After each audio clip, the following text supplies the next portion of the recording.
Endeavor Horizons of the Infinite Episode 19. Endeavor to Meet a Legend, Part 2. By Elton Gar.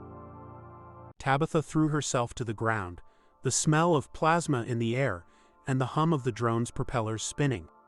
She had expected them to respond to being attacked, but the technology they used seemed mismatched.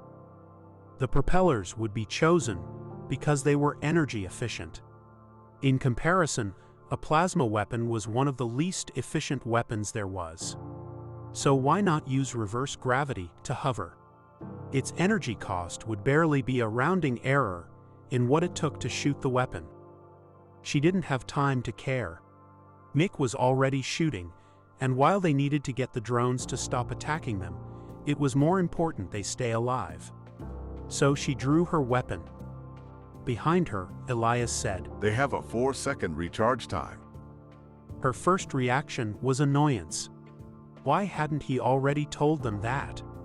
But his legend was more than enough for him to have the benefit of the doubt.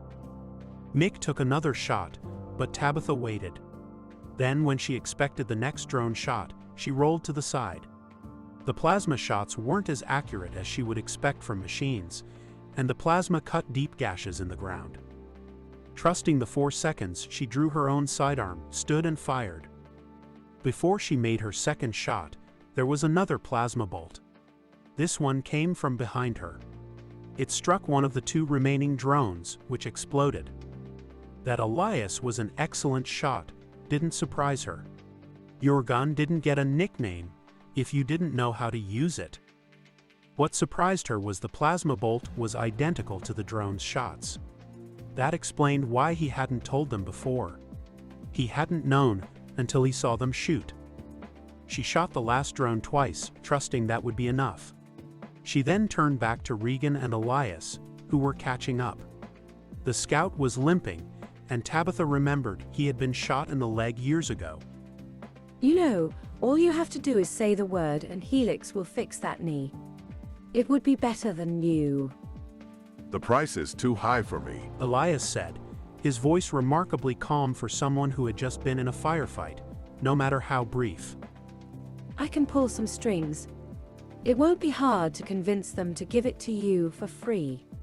They want to make humanity better, and keeping alive the best of it fits into that perfectly. "And you get to say that Elias Cade is using one of your knees, which will boost your sales by millions.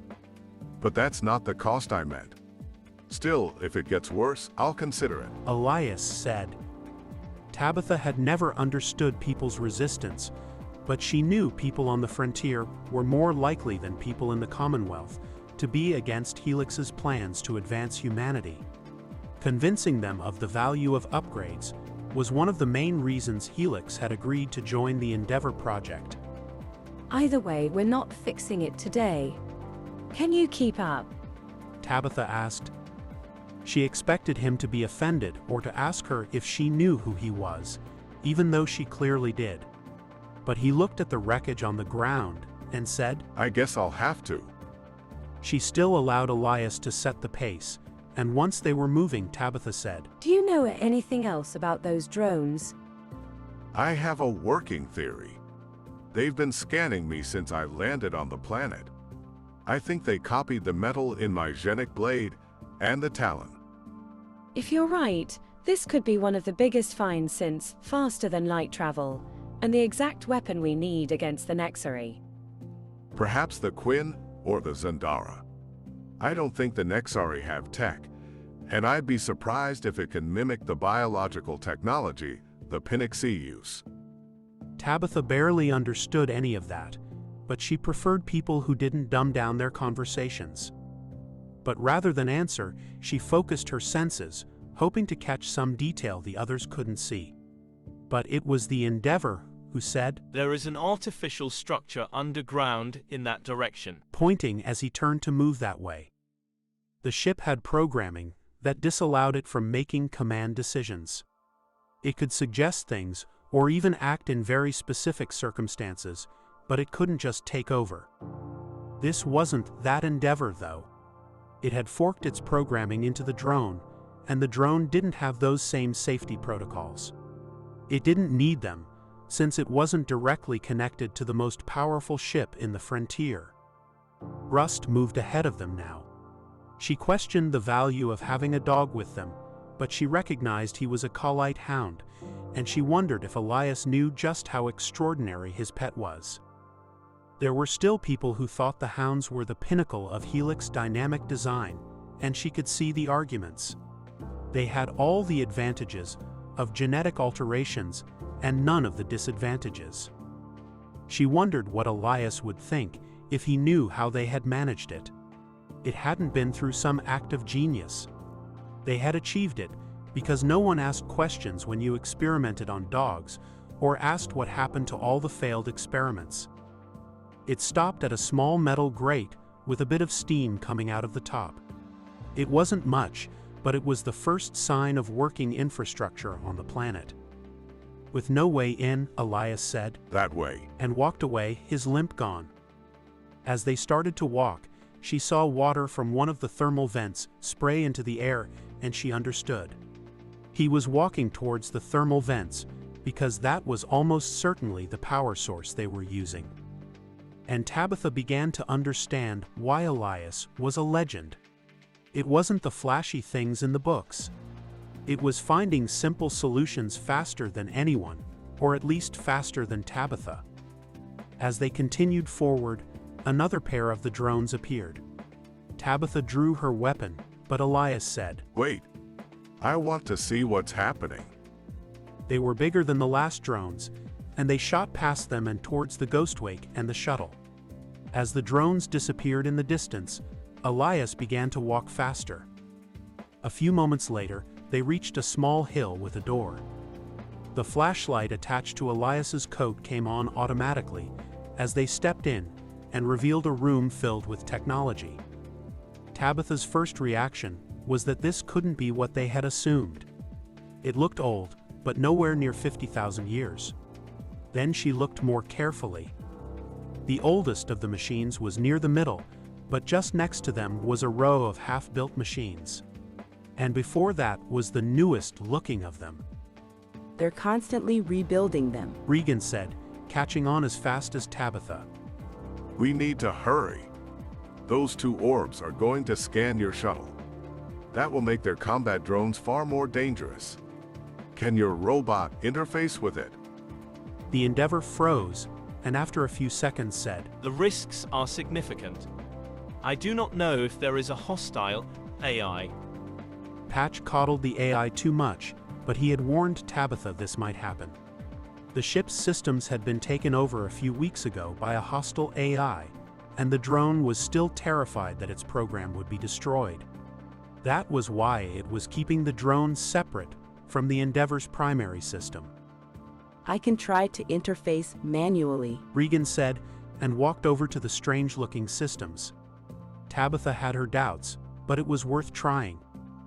"Try that one over there." Elias said with a grin that suggested he knew something, but he was going to let her figure it out. Regan glanced over at the more curved panel and said, It's in common standard.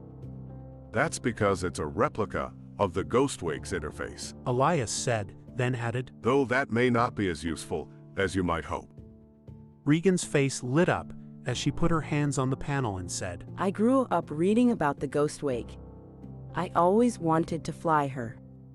"If we get out of here alive, and you stop making me feel old, I might let you try the real thing. That landing was impressive." Those shuttles practically fly themselves.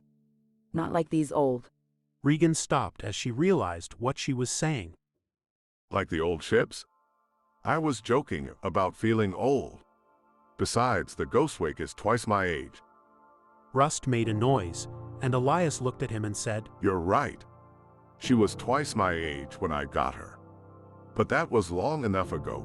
Kids grew up reading stories about me and became pilots. And now you have my dog making me feel old." If Tabitha didn't know better, she'd say that the sound the dog made was a snicker. And she wasn't sure she knew better. Khalite hounds were smart, These controls can't be right. Regan said, as she began to push buttons. Elias walked over to her, put his hand on the back of the chair like he had been using it for 20 years, and in a way he had, then said, I had to rewire the old girl a few times. Put the bottom of your foot up against that flat spot under the keyboard. Now lean to the left, like you have a crick in your neck. And have you ever flown a T-17 Witch Hunter? On a simulator in flight school, and you didn't change anything. You're just messing with me. Not entirely. The flat spot is there because I've been using it as a footrest for 20 years and I'm not the best mechanic, so the throttle is backwards. But I doubt that will come up since we're in a cave and not on the Ghost Wake. I'll keep it in mind for the real thing, Regan said, and she took the pilot's seat. So you're going to communicate with a 100,000-year-old computer by flying a fake ship? Mick said. Eventually, you'll believe me when I tell you flying is its own type of language. Until then, you'll never be an expert pilot, Regan said. That's because it's absurd. You're turning a ship. Mick said. You don't let him fly your ship, do you? Elias asked.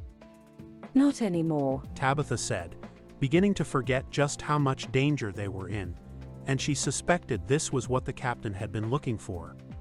Someone who could show the crew how to deal with a hopeless situation. Then the screen of the mock Ghost Wake lit up, and Tabitha saw a fleet of ships like nothing she had ever seen. Tell me that's not real time. Tabitha said. Elias just laughed, and Regan said, I'm not even sure they were ever real. They were real, but it's certainly not real time. That fleet of Zandara ships is a recording from 50,000 years ago. What are Zandari? If the Pinaxi are the Nexari surgical knife, then the Zandara are the train that hits you. They come into systems, smash everything and turn it all into more weapons and move on. And their fleets look like that. Mick said.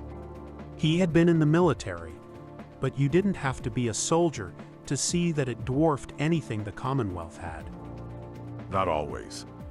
They're like locusts, and if you can stop them from expanding, they'll devour themselves as readily as they devour anyone else. If you can't, they just keep building more ships out of the stolen resources until there is nothing left to pillage. And why is it showing it to us? It's trying to communicate. It wants us to see what we're facing, Regan said. That's certainly part of it. But it could do that without the replica of the Ghost Wake. Try a flyby of one of those ships. See what happens. Regan began to pilot the ship. The Zandara ships weren't as big as Tabitha had assumed, but they were still near the size of a Commonwealth cruiser, and there were at least 10 times as many as in the entire Commonwealth. Then, as Regan neared the fleet, one of them simply shot. No warning, no turning the ship or powering weapons. The entire system went dark. What happened? Regan asked. The Ghost Wake isn't much bigger than a shuttle, and it just got hit by the primary weapon of a capital ship. What do you think happened? Tabitha asked. Then the system reset, except it didn't fully reset. The ships were still coming. Try scanning them this time. Get as much data as you can. I have a theory. Elias said. I'll do my best, Regan said, and Tabitha was impressed Elias didn't take over. It was his ship, and while his piloting skills weren't legendary, you didn't fly something for 20 years without learning the system. Those thoughts were interrupted as 4 of the larger combat drones flew into the room. They were accompanied by a deep hum. If asked, Tabitha would have said shooting a plasma pistol faster than a drone could react was impossible. But she saw Elias draw his weapon and fire before she had her hand on her own, and the shot hit the center of the lead drone. There was a bright flare around it. It still knocked it out of the air, but it didn't explode into shards of metal like before. Mick shot at one of them at the same time that the 3 drones returned fire. One of the plasma bolts hit the wall an inch from Tabitha's head, one hit the ground just next to where Regan was sitting, and one struck the Endeavor's drone in the chest. Mick's shot went through the energy shield. Not surprising. The drone's energy shields were copies of the one on their shuttle, and those didn't stop projectiles, they stopped energy. By the time Tabitha had her gun out, there were about 3 seconds before they would fire again. Her genetically altered reflexes significantly behind the reaction time of Elias. She fired several times. The first 2 spun the drone, but it didn't go down until the 3rd shot. That left 1 drone still flying. It turned and took aim at Regan, who was still focused on flying the ship. That focus was going to be the death of her, but not today. Elias moved between her and the drone, preparing to take the shot that no one would survive. Except the drone didn't hit. There was a pause that seemed too long, then Rust leapt at it, grabbing the metal with his teeth. It barely damaged the machine, but the dog's weight pulled it to the ground as it fired. As the hum of Elias's gun clipped off, the dog let go and the drone shot into the air. But it only made it a few inches off the ground before Elias shot it out of the air. Then, without a word, he reached down, ruffled the hair on the top of the dog's head and said, Let's not waste too much time. I've got some scans, but getting more information will require getting in closer. Regan said. It's a tech demo, kid. Let them show you what they can do. Elias said, reminding her there were no real consequences to failure. Though Tabitha didn't think Regan had the ability to accept failure like that. Here goes nothing, Regan said, and the ship turned towards the others. But this time the sensors were on full, and she moved her hands so fast Tabitha thought she might hurt herself. The enemy ships missed 3 times before one of them caught the edge of the ghostwake, spinning her out of control and making it impossible to avoid the next shot. Seconds later, the ghostwake's view screen restarted with the ships approaching, but almost as soon as she touched the controls, Regan said, It's reacting faster. That's because it's using the data you got from the last flight to upgrade the ship. Tabitha said, seeing what Elias was thinking. Is any of this going to actually help us if those drones kill us? Mick said. Let me try this, Regan said, and she pushed the engines on the ghostwake well past the red line as she shot towards the enemy ships. But as she neared the fleet of ships, she flipped the ghostwake so the engine was running at full burn in the opposite direction. The ghostwake was now at full burn away from the enemy, but ships didn't reach full velocity in seconds, and they didn't stop in seconds either. So it continued towards the enemy fleet. It wouldn't work often, but it gave her extra time as the enemies had to recalibrate their targeting. It also let her get considerably closer to them while at full burn, and only one of the enemy ships shot at her before she was out of range. We really need to do something more than play games, Mick said.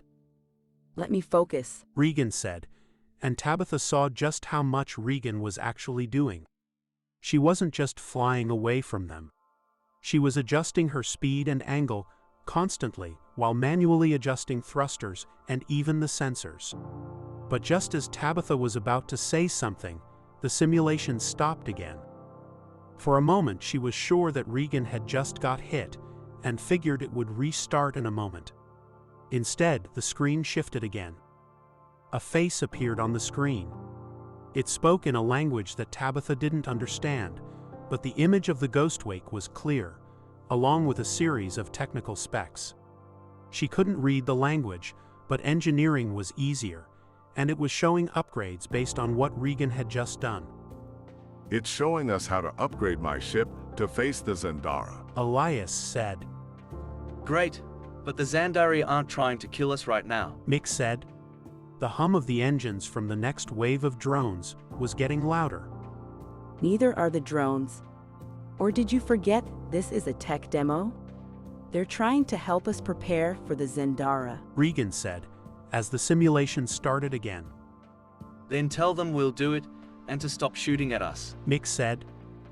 That's what I'm doing, Regan said, and she flew directly at the ships again, but this time she angled upward so that she skimmed across the alien fleet, still scanning them the whole time.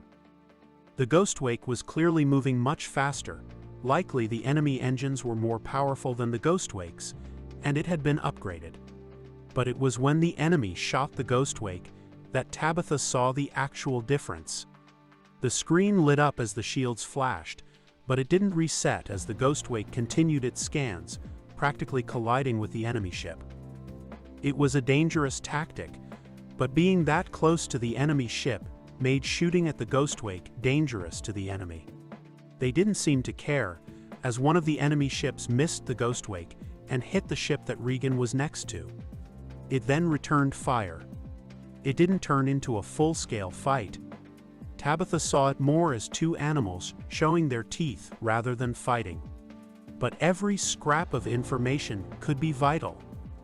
Then after a few more shots, the screen stopped and alien text began to scroll across. From the ground, the Endeavor said, "It's asking if we'll accept its help." Are you okay? Tabitha asked, not bothering to ask how it read the alien text. The Endeavor had translator algorithms that must have worked out some of the language. The shock destroyed several servos and a battery, but it missed my processors. I am partially paralyzed, but it can be repaired. The Endeavor said. Can you tell them we'd be happy to have their help? Tabitha said, and she moved to the Endeavor, helping the drone to its feet. Only one of the drone's arms moved, but it typed something in. I have sent the message. The Endeavor said. And a few seconds later, the drones flew in. They were much smaller than the ones that had attacked them, and they each had a different tool. Do not draw your weapons. The Endeavor said.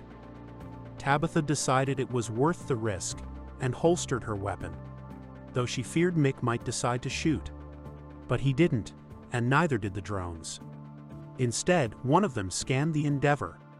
Then other much smaller drones appeared swarming the robot. They are repairing me. The Endeavor said. I would not have bet this was possible. Elias said. What do you mean? I found a warning from the same time period. It was more detailed, but it was also designed to give us the information we needed to survive. But while one message is an anomaly, two are getting close to a pattern. I think it was more than one group building something out of spite. The races from 50,000 years ago had a plan. One worth putting significant resources into while they were losing a war. Elias said. Tabitha saw his point. This place had been built to survive. But what was the point if the people who built it hadn't? Why not put all your effort into the war? It was a mystery, and one she planned to solve. Author's note. Trying to balance Elias with the crew of the Endeavor was a bit more tricky than I expected. He's a big character, but he's also not the star of this show, so I didn't want him to take over entirely. And while having his point of view for part of the last episode was fun, the best solution I found was to have this story from Tabitha's point of view, even though she wasn't the driving force of the story. Overall, I was happy with it, and I think he fit in pretty well, and allowed me to share some of the information about the threat, hopefully without it feeling like it was all exposition. And if you want to know how Elias knows so much as well as his other adventures, then you should read the Scout of the Endless Frontier series. And as always, thank you to my patrons. They not only get the Endeavor stories at least a week early, but they get a patron-exclusive story every week and can vote on what story I write next. Thank you. Elton Gar.